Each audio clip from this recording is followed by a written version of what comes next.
असो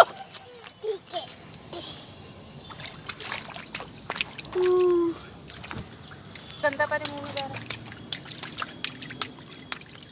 और अच्छी बना दी हमारा से टिका जाए नीचे से करते हैं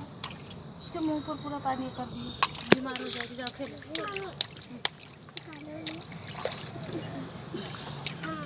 अच्छा है